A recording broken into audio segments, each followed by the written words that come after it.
అప్పు అనంగానే నాకు కూడా అలాగే అనిపిస్తుంది పొట్టి, కానీ నిజం ఎలా తెలుసుకోవాలి అంటూ కళ్యాణ్ అయితే అడుగుతూ ఉంటాడు. ఇక అప్పు కళ్యాణ్ ఇద్దరూ కూడా బయలుదేరుతూ ఉండగా అప్పుడే ఇక రుద్రాణి అయితే కంగారుగా బయటికి అయితే వచ్చి వెళ్ళిపోతూ ఉంటుంది. ఇక అప్పు అయితే కారు అద్దంలోంచి అది చూసి, నేను అనుకున్నదే నిజమైంది కోచి, ఒక్కసారి వెనక్కి చూడు అంటూ అనంగానే అప్పుడే రుద్రాణి అయితే కంగారుగా వెళ్ళడం అయితే కళ్యాణికి కూడా కనిపిస్తుంది. నా అనుమానం నిజమైంది, ఇదంతా చేసింది ఆ రుద్రాణియే అంటూ అనంగానే ఇప్పుడు అర్థమైంది పొట్టి, ఇదంతా ఈ రుద్రాణియే కావాలని చేసింది, దాని సంగతి చెప్పాలి అంటూ కళ్యాణ్ అయితే అంటూ ఉంటాడు. ఇక అప్పు కళ్యాణ్ ఇద్దరు ఇంటికి వెళ్ళిన తర్వాత అప్పు అయితే ఆలోచిస్తూ ఉంటుంది. అప్పుడే కావ్య అయితే అడుగుతూ ఉంటుంది, ఏంటప్పు, ఏంటో దీర్ఘంగా ఆలోచిస్తున్నావు, ఏం జరిగింది అంటూ అనంగానే, అక్క, ఆ మినిస్టర్ తన ప్రమేయంతోనే ఇదంతా చెయ్యలేదక్క, ఆ మినిస్టర్ చేత ఇదంతా చేయించింది ఆ రుద్రాని అంటూ అప్పు అయితే చెప్తూ ఉంటుంది. ఈ విషయం నాకు తెలుసప్పు అంటూ కావ్య అనంగానే, అక్క నీకెలా తెలుసు అంటూ అడుగుతూ ఉంటుంది. అప్పు అయితే, నేను మొదటిసారి మినిస్టర్ని కలవడానికి వెళ్ళినప్పుడు రుద్రాని అక్కడే ఉంది, నన్ను చూసి పక్కనే ఉన్న గదిలో దాక్కుని నేను ఏం వార్నింగ్ ఇస్తున్నాను అంటూ అక్కడే నిలబడి ఇంటూ ఉంది, అది నేను చూశాను, కానీ తను నేను చూడలేదు అనుకుంది. ఇదంతా చేసింది ఆ రుద్రాణి అని తెలుసు, కానీ అందరి ముందు ఎందుకు బయట పెట్టలేదో తెలుసా, ఎంతైనా ఇన్ని రోజులు ఈ ఇంటి ఆడపడుచుగా బ్రతికిన ఆవిడ ఇప్పుడు బయటికి వెళ్ళిన తర్వాత మళ్ళీ ఇలాంటి నీచమైన పనులు చేస్తుంది అంటే ఇంట్లో వాళ్ళు తట్టుకోలేరు, ముఖ్యంగా అమ్మమ్మ గారు తాతయ్య గారు తట్టుకోలేరు. ఎందుకంటే కన్న కూతురు కాకపోయినా పెంచిన మమకారం ఉంటుంది కదా, అందుకనే ఈ విషయాన్ని బయట పెట్టలేదు అంటూ కావ్య అయితే చెప్తూ ఉంటుంది.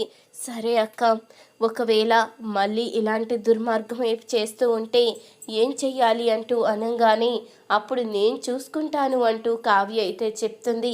ఇక ఇంతలో రుద్రాణి అయితే మినిస్టర్ దగ్గరికి వస్తుంది. మినిస్టర్ గారు, నా తప్పు నేను తెలుసుకున్నాను, నేను నా కుటుంబానికి దగ్గరవ్వాలి అనుకుంటున్నాను, నేను చెప్పిన నా మాట ఎవ్వరూ కూడా నమ్మరు, నేను బయట ఒంటరిగా బ్రతకలేనని అర్థమైంది, దయచేసి నాకు సహాయం చేయండి, మీరు నన్ను ఇంటికి తీసుకువెళ్ళి నా గురించి చెప్తే మీ మాట కాదనలేక ఖచ్చితంగా నమ్ముతారు, ఇక మీదట బుద్ధిగా ఉంటాను అంటూ రుద్రాణి అయితే చెప్పంగానే ఇక రుద్రాణి మాటలకి మినిస్టర్ అయితే ఇక రుద్రాణిని దుగ్గిరాల వారి ఇంటికి అయితే తీసుకుని వెళ్తాడు. అప్పుడే రుద్రాణి అడుగు పెడుతూ ఉండగా ఇంద్రాణి అయితే, ఆగు, మళ్ళీ ఎందుకొచ్చావు అంటూ అడుగుతూ ఉంటుంది.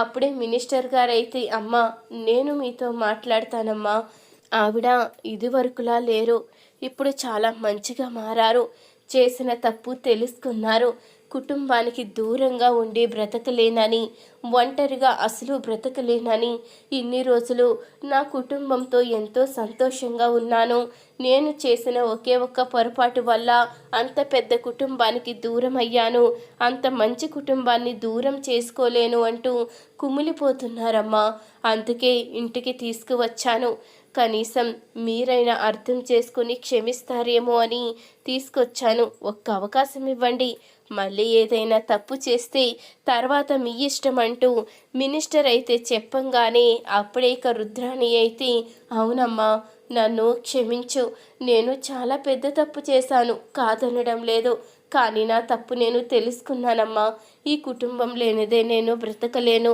నేను ఇక్కడే ఉంటాను, నన్ను దయచేసి ఇంట్లోనే ఉండనివ్వండి, ఎంతైనా మీ కూతుర్ని కదా, ఈ ఇంటి ఆడపడుచుని కదా, ఈ ఇంటి ఆడపడుచు బాధపడితే ఈ ఇంటికి శుభం కాదని మీరే చెప్తూ ఉండేవారు కదా, ఒక్కసారి అర్థం చేసుకోండి అంటూ రుద్రాణి అయితే చెప్పంగానే అప్పుడే ఇక ఇంతలో కావ్య అయితే వస్తుంది. కావ్య, నన్ను క్షమించు కావ్య, దయచేసి నన్ను ఇంట్లో ఉండమనడానికి అందరినీ ఒప్పుకోమని నువ్వు చెప్పు కావ్య, నువ్వు చెప్తే ఎవ్వరూ కాదనరు, ఆఖరికి రాజు కూడా కాదనడు, దయచేసి ఇంట్లో ఉండడానికి నాకు అనుమతినివ్వు అంటూ అనంగానే అప్పుడే కావ్య అయితే రుద్రాణి చెంప అయితే పగలగొడుతుంది. రుద్రాణి చెంప పగలగొట్టేసరికి అందరూ కూడా అది చూసి షాక్ అవుతారు. కావ్య అంటూ అనంగానే అసలు నువ్వు మనిషివేనా? ఎన్నిసార్లు నటిస్తావు? ఎన్నిసార్లు మారానని ఇలా అందరినీ నమ్మించి మోసం చేస్తావు? నువ్వింట్లో అడుగు పెట్టాలి అనుకున్నదే మళ్ళీ ఈ కుటుంబాన్ని నాశనం చేయడానికి. బయటుంటే నీకు కుదరడం లేదని ఇంట్లో అడుగుపెట్టి ఈ కుటుంబాన్ని నాశనం చెయ్యాలని చూస్తున్నావని నేను తెలుసుకోలేను అనుకున్నావా? నువ్వు రాహుల్ రేఖతో మాట్లాడేటప్పుడు అన్నీ నేను విన్నాను. నీ కోసం వచ్చి నీ నిజ స్వరూపం తెలుసుకున్నాను. నిన్నెప్పటికీ క్షమించేదే లేదు. ఇంట్లోంచి బయటికి పో అంటూ ఇక కావ్య అయితే రుద్రానికి ఊహించని షాక్ అయితే ఇస్తుంది. ఈ వీడియో కనుక నచ్చినట్లయితే తప్పకుండా ఒక్క లైక్ చేయండి. మా ఛానల్ని సబ్స్క్రైబ్ చేసుకుని పక్కనే ఉన్న గంట సింబలపై ఆల్ అని క్లిక్ చేయండి. అప్పుడే మేం పెట్టే ప్రతి వీడియో మీరు మిస్ కాకుండా చూసేవచ్చు.